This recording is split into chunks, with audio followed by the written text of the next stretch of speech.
सभी विजेताओं को मेरा सलाम।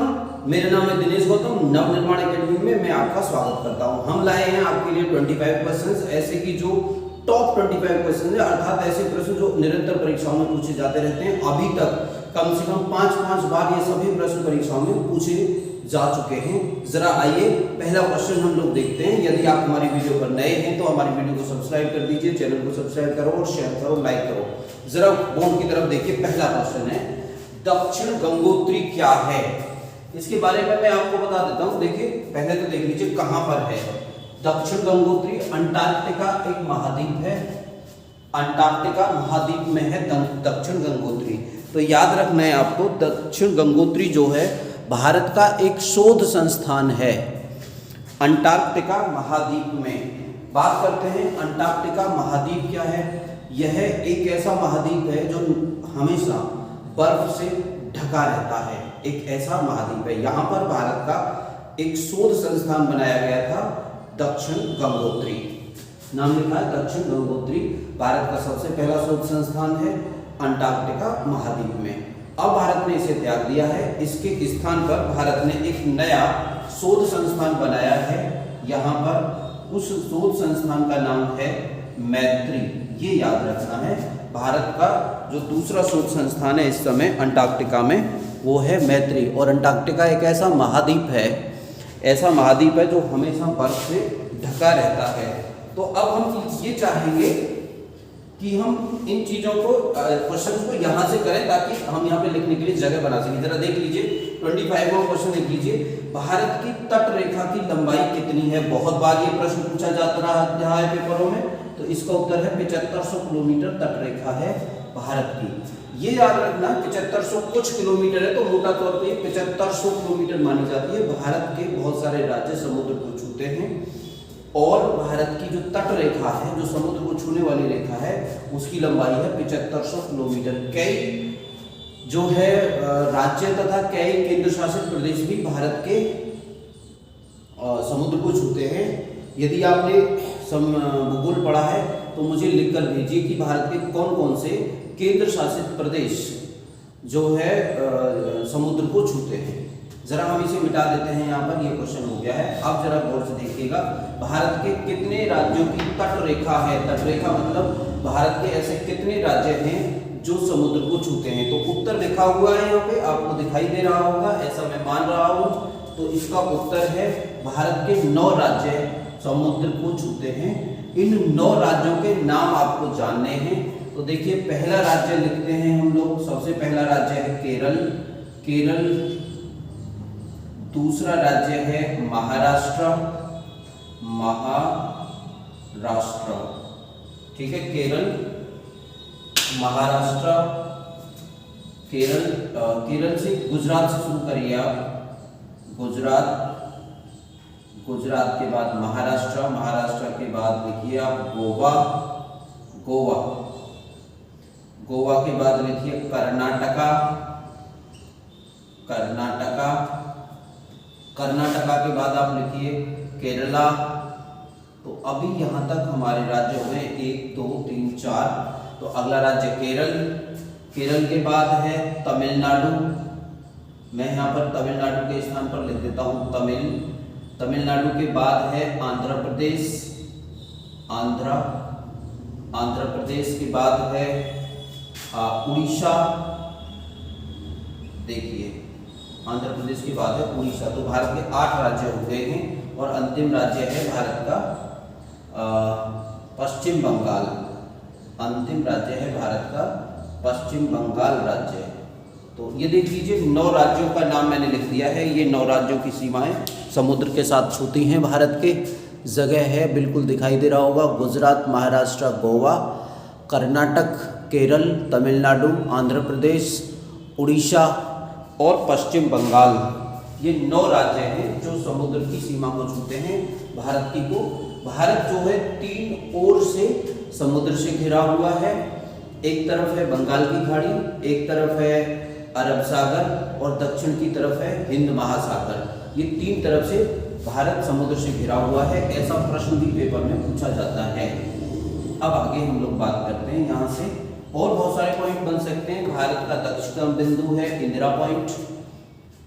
भारत की मुख्य भूमि का दक्षिणतम बिंदु आप मुझे लिख कर दीजिए। भारत की मुख्य भूमि का दक्षिणतम बिंदु कौन सा है, ये याद रखना, तमिलनाडु में है। मुझे लिख कर दीजिए यदि आप भूल पड़े तो। आगे देखिए, विज्ञान की एक शाखा है, इस शाखा का नाम है डर्मेटोलॉजी। तो डर्मेटोलॉजी विज्ञान की एक शाखा है, इसमें किस चीज का अध्ययन किया जाता है, तो याद रखना है डर्मेटोलॉजी में त्वचा का अध्ययन किया जाता है। एक क्वेश्चन जनरली पेपरों में पूछा जाता है जिसमें कहते हैं कि जो त्वचा विशेषज्ञ होता है, त्वचा विशेषज्ञ को किस नाम से जाना जाता है, तो आप लिख लेना त्वचा विशेषज्ञ का नाम डर्मेटोलॉजी से ही बनता है। त्वचा विशेषज्ञ को कहते हैं डर्मेटोलॉजिस्ट। जो व्यक्ति डर्मेटोलॉजी का काम करता है उसे कहते हैं डर्मेटोलॉजिस्ट। ये त्वचा विज्ञान शास्त्री होता है, त्वचा विज्ञान का डॉक्टर होता है। आगे देखिए जामा मस्जिद। देखिए जामा मस्जिद किसने बनवाई थी, जामा मस्जिद बनवाई थी शाहजहां ने। याद रखना है आपको, जामा मस्जिद का निर्माण करता था शाहजहां। शाहजहां जो है मुगल बादशाह था। जामा मस्जिद, दिल्ली वाली जामा मस्जिद की बात की गई है। एक और जामा मस्जिद है आगरा की जामा मस्जिद, किसने बनवाई थी, ये क्वेश्चन भी आता है। आगरा की जामा मस्जिद किसने बनवाई थी, तो इसका उत्तर होगा आगरा की जामा मस्जिद बनवाई थी जहां आरा ने। जहां आरा कौन थी, ये भी आपको जानना है। जहां आरा जो है शाहजहां की पुत्री का नाम था जहां आरा। उसने आगरा में भी एक जामा मस्जिद है, आगरा की जामा मस्जिद बनवाई थी। जामा मस्जिद जो है दिल्ली की, आपको एक बात का और याद रखना है, जामा मस्जिद में बलुआ पत्थर लगा हुआ है। बलुआ पत्थर, ये क्वेश्चन पेपरों में पूछा जाता रहा है। बलुआ पत्थर लगा है तथा इसमें सफेद संगमरमर लगा है। सफेद संगमरमर लगा है, सफेद संगमरमर से बनी हुई है जामा मस्जिद। ये जामा मस्जिद जो है दिल्ली में है, एक जामा मस्जिद जो है आगरा में है, और दिल्ली की जामा मस्जिद बनवाई थी शाहजहां ने।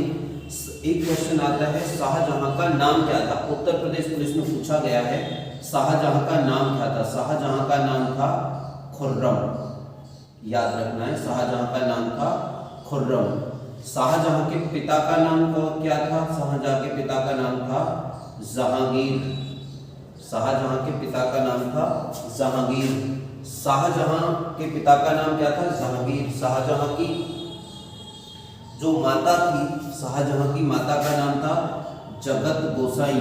ये क्वेश्चन भी पूछा जाता रहा है, जगत गोसाई। एक क्वेश्चन और पूछा जाता रहा है कि शाहजहां का जो मकबरा है, शाहजहां का मकबरा कहाँ है, तो शाहजहां का मकबरा है आगरा में। याद रखना है आपको, शाहजहां का मकबरा कहाँ है, आगरा में। क्या नाम है इसका, ताजमहल। इसी में शाहजहां और शाहजहां की पत्नी दोनों को दफनाया गया था। तो ताजमहल किसने बनवाया था, ताजमहल भी बनवाया था शाहजहां ने। और शाहजहां की पत्नी का नाम आप मुझे लिखकर दीजिए। देखिए इसके बाद देखिए सबसे पहले एशियाई खेल कहां पर हुए थे, तो सबसे पहले एशियाई खेल जो हुए थे वो हुए थे दिल्ली में, और 1951 में इनका आयोजन किया गया था। सबसे पहले एशियाई खेल कहाँ हुए थे, दिल्ली में, और इनका जो आयोजन है 1951 में किया गया था। 1951 में भारत के प्रधानमंत्री का नाम क्या था, वो थे जवाहरलाल नेहरू, भारत के प्रधानमंत्री थे। एक क्वेश्चन और है, हाल ही में मैंने एक परीक्षा में देखा था कि कुत्ता का रासायनिक नाम क्या होता है, कैनिस फेमिलरिस। कुत्ता का जो रासायनिक नाम है वो होता है कैनिस फेमिलरिस। एक तो पूछा जाता है, आपको पता होगा, मनुष्य का रासायनिक नाम क्या है, मनुष्य का रासायनिक नाम क्या है। आप मुझे मनुष्य का रासायनिक नाम लिखकर भेजिए अगर आपको मालूम है तो। इसके बाद देखिए रक्त का थक्का बनने से संबंधित कौन सी विटामिन है, रक्त का थक्का कौन सी विटामिन की कमी से बनता है, तो विटामिन के की कमी से रक्त का थक्का बनता है, और रक्त का थक्का बनने में कौन सी एक प्रोटीन मदद करती है, एक प्रोटीन भी होती है वह मदद करती है रक्त का थक्का बनाने में। उस प्रोटीन का नाम होता है प्रोथ्रोम्बिन, उस प्रोटीन का नाम है। और एक और बात है, ये क्वेश्चन पूछा जाता है कि प्रोथ्रोम्बिन प्रोटीन कहाँ पर बनती है। प्रोथ्रोम्बिन प्रोटीन बनती है यकृत में। जब यकृत की बात चली है तो आपको मालूम होगा शरीर में जो सबसे बड़ी ग्रंथि है वह कौन सी है, यकृत। तो ये सबसे बड़ी ग्रंथि है, सबसे बड़ी ग्रंथि का नाम है यकृत। शरीर की सबसे बड़ी ग्रंथि का नाम है यकृत। तो ये बात समझ में आ गई होगी उम्मीद है, रक्त का थक्का बनाने में विटामिन के। तो यदि आपने विज्ञान पढ़ी है तो मुझे वीडियो को यहीं पॉज करिए तथा अपना नाम लिखने के बाद मुझे लिखकर भेजिए कि विटामिन के का रासायनिक नाम क्या है, विटामिन के का वैज्ञानिक नाम, रासायनिक नाम क्या है, मुझे लिखकर भेजिए। बेटा इसी तरीके से तैयारी होती है। जो भी लोग सुन रहे हैं, ये वीडियो देख रहे हैं, और मैं जो भी प्रश्न पूछ रहा हूँ प्रश्नों के उत्तर मुझे व्याख्या के साथ लिखकर भेजिए। जरा देखिए, शिक्षा का अधिकार क्वेश्चन पूछा गया, शिक्षा का अधिकार कितने वर्ष से कितने वर्ष के बच्चों को दिया गया है। तो मैं बता देता हूँ, शिक्षा का अधिकार जो है 6 से 14 वर्ष तक के बच्चों के लिए दिया गया है। शिक्षा का जो अधिकार है यह एक मौलिक अधिकार है, यह एक मौलिक अधिकार है, मौलिक अधिकार है। इसे कौन से अनुच्छेद में रखा गया है, इसे अनुच्छेद 21 क में रखा गया है। शिक्षा का एक मौलिक अधिकार है जो 6 से 14 साल के बच्चों को फ्री शिक्षा दी जाएगी। ये कौन से संविधान संशोधन के द्वारा किया गया है, तो याद रखना है 86वां संविधान, 86वां संविधान संशोधन किया गया था। 86वां संविधान संशोधन किया गया था सन 2002 में। तब इसको सन 2002 में तब इसको मौलिक अधिकार की श्रेणी में लाया गया था। कहा गया था कि जो 6 से 14 साल तक के बच्चे होते हैं उनको फ्री में शिक्षा दी जाएगी, सरकार की तरफ से शिक्षा दी जाएगी, यह उनका मौलिक अधिकार होगा। तब इसे अनुच्छेद 21 में रखा गया, 21 का अंग बनाया गया और अनुच्छेद 21 क में इसको रखा गया। और 2002 में किसकी सरकार थी, उस समय बीजेपी की सरकार थी। उस सरकार में प्रधानमंत्री कौन थे, उस समय भारत के प्रधानमंत्री थे अटल बिहारी वाजपेयी जी। तो ये शिक्षा के अधिकार के बारे में संविधान का प्रश्न हो गया। कई प्रश्न विज्ञान के आए अभी तक, कई प्रश्न भूगोल के आए। तो मैंने कहा था कि आप मुझे लिखकर भेजिएगा, मुझे लिखकर ये चीज भेजिएगा कि भारत के कितने केंद्र शासित प्रदेश जो है समुद्र की सीमा से मिलते हैं, उनके नाम और राजधानियां उल्लेख करके मुझे भेजिए। जरा देखिए, राजधानी, भारत की जो राजधानी है दिल्ली से दौलताबाद, दौलताबाद का एक और नाम है देवगिरी, देवगिरी। दिल्ली से दौलताबाद किसने स्थापित, किसने बनाई, तो ये मोहम्मद बिन तुगलक। एमबीटी का मतलब हो गया मोहम्मद बिन तुगलक ने भारत की जो राजधानी है वो दिल्ली से दौलताबाद बनाई। मोहम्मद बिन तुगलक को कहा जाता है भारत का पागल बादशाह, पागल बादशाह मोहम्मद बिन तुगलक को। और क्या कहा जाता है, मोहम्मद बिन तुगलक को कहा जाता है खून का प्यासा, ये भी पेपर में आता है, खून का प्यासा बादशाह किसे कहा जाता है। और मोहम्मद बिन तुगलक को कहा जाता है रक्त पिपासु, वो भी एक मतलब है रक्त पिपासु, रक्त पीने वाला बादशाह। और इसको कहा जाता है, क्वेश्चन पूछा जाता है किस राजा को विरोधाभासों का मिश्रण कहा जाता है, विरोधाभासों का मिश्रण कहा जाता है। ये सारे के सारे प्रश्न, विरोधाभासों का मिश्रण किस बादशाह को कहा जाता है। मोहम्मद बिन तुगलक किस वंश का राजा था, ये तुगलक वंश का राजा था। और क्या समझना है, तुगलक वंश का संस्थापक कौन था, तुगलक वंश का संस्थापक था गियासुद्दीन तुगलक, ये याद रखना है आपको, गियासुद्दीन तुगलक, तुगलक वंश का संस्थापक था। तुगलक वंश के बाद कौन से वंश तुगलक वंश से पहले कौन सा वंश था?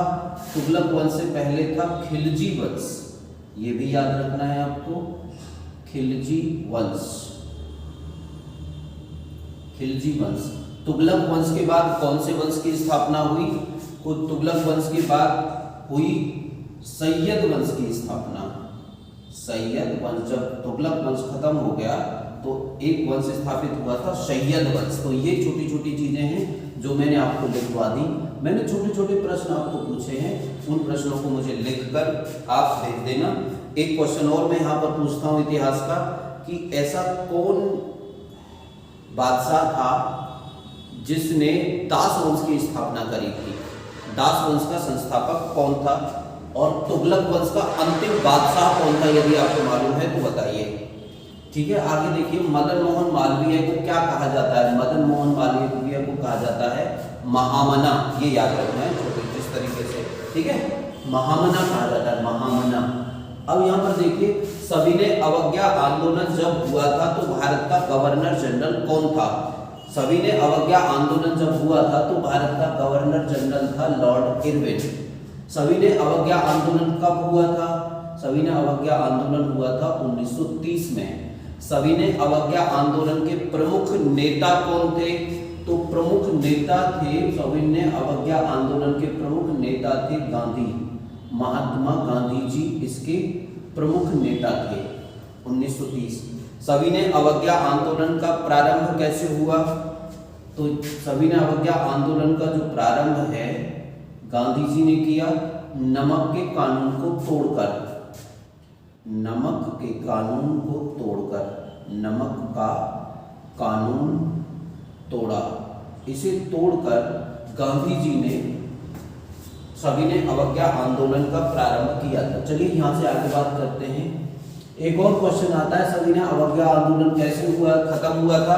तो आपको लिख देना है, सविनय अवज्ञा आंदोलन हुआ था गांधी और इरविन के बीच एक समझौता हुआ था, उस समझौते के माध्यम से सविनय अवज्ञा आंदोलन खत्म हुआ था। आगे देखिए, कांडला बंदरगाह कहाँ है? भारत का कांडला बंदरगाह है गुजरात में।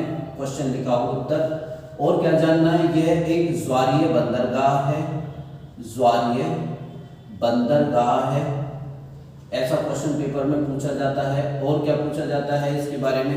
यह एक फ्री पोर्ट है, फ्री पोर्ट, बड़ा प्रसिद्ध क्वेश्चन है। यह एक फ्री पोर्ट है। कांडला बंदरगाह गुजरात में है, ज्वारीय बंदरगाह है, यह एक फ्री पोर्ट है। चलिए यहाँ से आगे बढ़ते हैं। और एक चीज लिख लीजिएगा, गुजरात में एक जगह है अलंग, और जो अलंग है गुजरात में, जो अलंग है, ये अलंग भारत में सबसे बड़ा जहाजों को तोड़ने की कब्रगाह है। जहाजों, पानी के जहाजों को का कबाड़ खाना है, जहाजों का कबाड़ खाना, सबसे बड़ा कबाड़ खाना है यहाँ पर जहाजों का। पानी के जहाज यहाँ पे हमारे यहाँ के व्यापारी उन्हें खरीद कर लाते हैं पानी के जहाजों को, और यहाँ पर उनको तोड़ते हैं।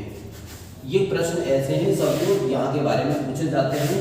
गुजरात के बारे में, गुजरात में क्या है? और लिख लीजिए, गुजरात में है रन ऑफ कच्छ, या इसे कहते हैं कच्छ का run, Kutch, run of Kutch. और रन ऑफ कच्छ में क्या है?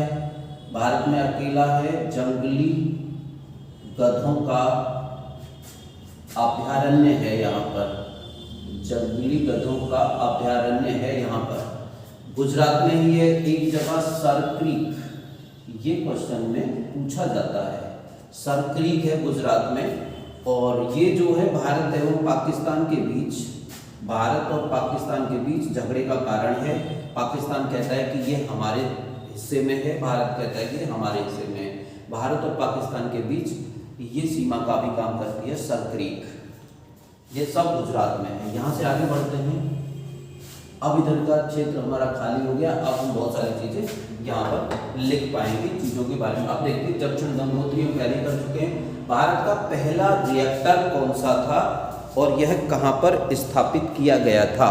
तो देखिए, भारत का सबसे पहला जो रिएक्टर था, भारत का सबसे पहला जो रिएक्टर था, ये ट्राम्बे में स्थापित किया गया, ट्राम्बे में स्थापित किया गया। इसका नाम था अप्सरा, ये क्वेश्चन याद रखना है। भारत का सबसे पहला जो रिएक्टर था उसका नाम क्या था? उस रिएक्टर का नाम था अप्सरा। भारत का सबसे पहला जो है रिएक्टर था, ये जो है जो अप्सरा है, इसको 1956 में बनाया गया। याद रखना है 1956 में बनाया गया। इसकी जो डिजाइन है वो भारत ने तैयार की थी। इसका जो ईंधन है, इसके लिए जो ईंधन है वो ब्रिटेन से लिया गया था।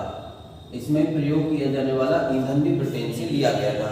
इसलिए यदि प्रश्न ऐसा भी बन सकता है कि जो भारत का सबसे पहला वाला जो रिएक्टर है जो कि ट्राम्बे में है, उसको किसकी मदद से बनाया गया, तो इसको में अगर मदद बतानी है तो ये ब्रिटेन की मदद से बनाया गया था। इसकी स्थापना की गई 1966 में, आपको ये याद रखना है। और ये कहाँ पर है? ट्राम्बे में। कहाँ पर है? भाभा एटॉमिक रिसर्च सेंटर है ट्राम्बे में। भाभा एटॉमिक रिसर्च सेंटर है ट्राम्बे में। यहाँ पर इसको स्थापित किया गया, भाभा एटॉमिक रिसर्च सेंटर में इसको स्थापित किया गया है। भारत का सबसे पहला जो रिएक्टर है उसका नाम क्या हुआ फिर? अप्सरा। कब स्थापित किया गया? 1956 में। और बात क्या समझनी है आपको? यह जो है एक अनुसंधान रिएक्टर था। अनुसंधान रिएक्टर था। अनुसंधान करने के लिए इस रिएक्टर की स्थापना की गई थी। इसे मिटा देते हैं। भारत का जो दूसरा रिएक्टर था वो था साइरस। तो सबसे पहला रिएक्टर हो गया अप्सरा, और भारत का दूसरा जो रिएक्टर हो गया वो हो गया साइरस। एक और पॉइंट लिख लीजिए, 1969 में भारत ने तारापुर से परमाणु बिजली बनाना प्रारंभ किया था। 1960 में भारत ने तारापुर में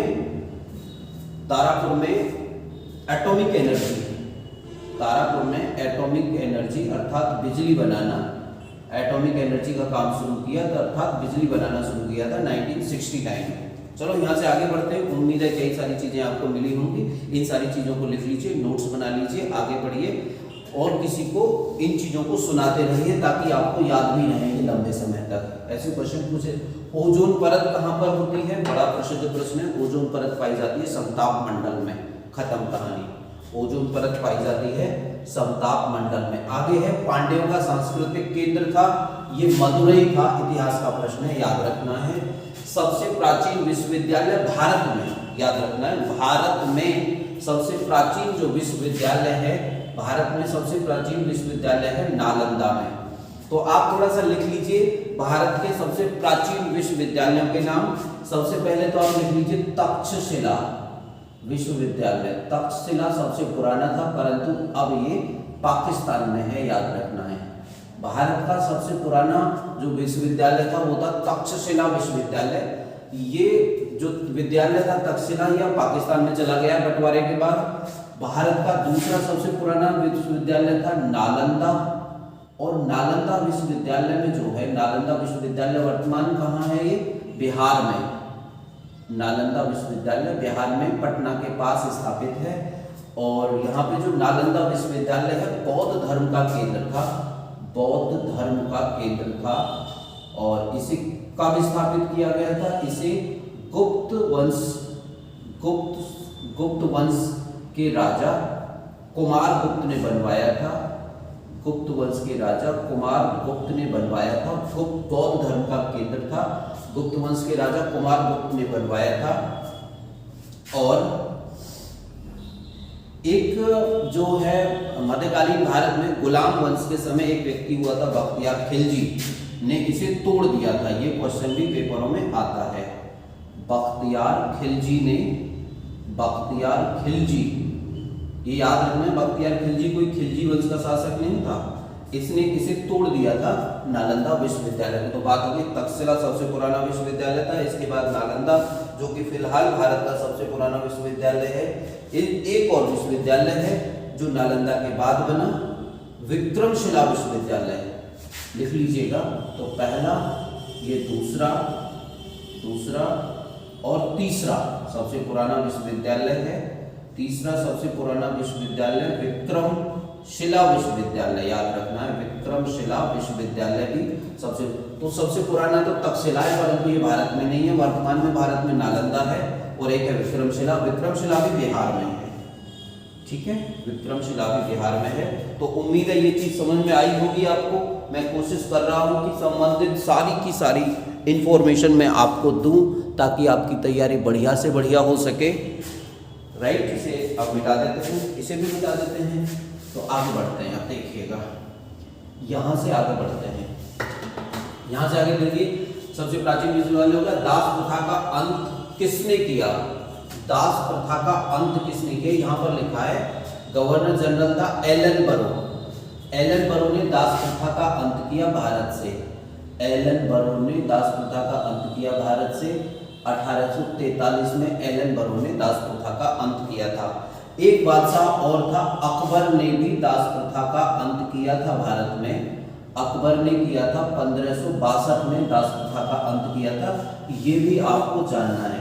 अंग्रेजों के समय एलन बरो ने के समय कानून बनाया अंग्रेजों ने, 1843 में दास प्रथा पर प्रतिबंध लगा दिया गया। चलिए मिटा देते हैं इसे। यहाँ पे जगह बन गई है, अब हम कुछ लिख पाएंगे। अंतरराष्ट्रीय न्यायालय का मुख्यालय कहाँ है? द हेग में है अंतरराष्ट्रीय मुख्यालय, ठीक है, द हेग। कंपनी का शासन कब खत्म हुआ था? देखिए 1858 में भारत से कंपनी का शासन खत्म कर दिया गया था। कंपनी मतलब जो ईस्ट इंडिया कंपनी थी उसका शासन खत्म कर दिया गया था। 1858 में कानून बनाया अंग्रेजों ने, और यहाँ के बाद भारत का जो शासन है, भारत का शासन 1858 में, ठीक है, ब्रिटिश क्राउन के हाथों में आ गया। ब्रिटिश क्राउन के हाथों में आ गया, मतलब पहले यहाँ की शासन जो देखती थी वो कंपनी देखती थी, लेकिन 1858 में कानून बनाया 1857 की क्रांति के बाद, और उस कानून के द्वारा ये आ गया ब्रिटिश क्राउन के हाथों में। आगे देख लीजिए, राष्ट्रीय आय की गणना कौन करता है? राष्ट्रीय आय की गणना करता है, ये क्वेश्चन है, केंद्रीय, ठीक है, देख लीजिए कौन करता है? केंद्रीय सांख्यिकी संगठन है, एक संगठन है केंद्रीय सांख्यिकी संगठन, जिस संगठन की स्थापना 1951 में हुई। ये भारत में राष्ट्रीय आय की जनगणना करता है। और एक क्वेश्चन पूछा जाता है कि भारत में जो समृद्धि है, जो विकास दर है, जो विकास है, उसका पता किससे लगाया जाता है? ठीक है, तो राष्ट्रीय आय से लगाया जाता है, प्रति व्यक्ति आय से लगाया जाता है, आदमी की आय से लगाया जाता है कि कितना विकास हुआ है। एक बात और देखिए, अगला क्वेश्चन देखिए, भारत का सबसे लंबा बांध कौन सा है? क्वेश्चन आ गया है, भारत का सबसे लंबा बांध कौन सा है? क्वेश्चन नंबर 10 है। भारत का सबसे लंबा बांध है हीराकुंड बांध। तो हीराकुंड बांध कौन सी नदी पर बना हुआ है? तो नदी का नाम तो है महानदी। हीराकुंड बांध महानदी पर बना हुआ है। हीराकुंड बांध कौन से राज्य में है? हीराकुंड बांध उड़ीसा में है, उड़ीसा। तो यदि आपने हमारी वीडियोस पढ़ी है तो मुझे लिखकर भेजिए कि सिमलीपाल कहाँ पर है, सिमलीपाल कहाँ पर है, ठीक है। ये उड़ीसा में है, ये बांध उड़ीसा में है, ठीक है, उड़ीसा में। तो याद रखना है 1947 में इसकी घोषणा हो गई थी और ये बनता रहा, 10-15 साल से बनने में लगे, और भारत में बनने वाले सबसे प्रमुख बांधों में और प्रारंभिक बांधों में है। यह बांध अकेला नहीं है, 2 बांध और हैं जो इसकी मदद के लिए बनाए गए। एक तो बांध है टिकरपारा, इनको और याद करने हैं आप, टिकरपारा और नराज, 2 बांध और हैं जो इसके सहायक बांध हैं, ये अकेला बांध नहीं है, ये दोनों बांध इसकी मदद के लिए बनाए गए। अगला क्वेश्चन है 11वां, पानीपत का तीसरा युद्ध कब हुआ? तो पानीपत का जो तीसरा युद्ध है ये हुआ था 1761 में। ये किस किस के बीच हुआ था? ये हुआ था मराठे एवं अहमद शाह अब्दाली, अहमद शाह अब्दाली के बीच हुआ था। इसमें कौन जीता? तो अहमद शाह अब्दाली जीता था इसमें, और मराठों को इसने हरा दिया था। अहमद शाह एक विदेशी व्यक्ति था जो भारत आया था। आगे देखते हैं, यहाँ से आगे देखिए, आगे है प्रथम ऑस्कर अवार्ड किसने जीता। ऐसा भारतीय कौन था जिसने पहला ऑस्कर अवार्ड जीता, देखिए उसका नाम था भानु अथैया। और सौरमंडल का दूसरा सबसे बड़ा ग्रह कौन सा है, सौरमंडल का दूसरे सबसे बड़ा ग्रह का नाम है शनि, याद रखना है। तो पहली आप एक तो यहाँ पर ये जान लेना है सबसे बड़ा कौन सा है, सबसे बड़ा ग्रह कौन सा है, सबसे बड़ा ग्रह है बृहस्पति, बृहस्पति सबसे बड़ा ग्रह है। सबसे छोटा कौन सा है, सबसे छोटा कौन सा है, तो सबसे छोटा ग्रह है बुध, बुध ये सबसे छोटा ग्रह है। तो मित्रों हमारे टॉप 25 क्वेश्चन जीके के खत्म हो चुके हैं, ये वीडियो समाप्त हो चुकी है। यदि अभी तक आपने हमारे चैनल को सब्सक्राइब नहीं किया है तो तुरंत सब्सक्राइब करें। वीडियो अगर आपको अच्छी लगती है तो अन्य लोगों तक इसे शेयर करें। अगर आप चाहते हैं किसी टॉपिक पर वीडियो बनाना तो हमें लिखकर भेजें, हम उसी टॉपिक पर वीडियो बनाएंगे आपके लिए। और आप इन वीडियोज के नोट्स बनाएं, इनको बार बार सुनें, इन चीज़ों को याद करें। ये सभी प्रश्न लगातार पेपरों में आते रहते हैं। चलिए धन्यवाद। हिंदुस्तान जिंदाबाद।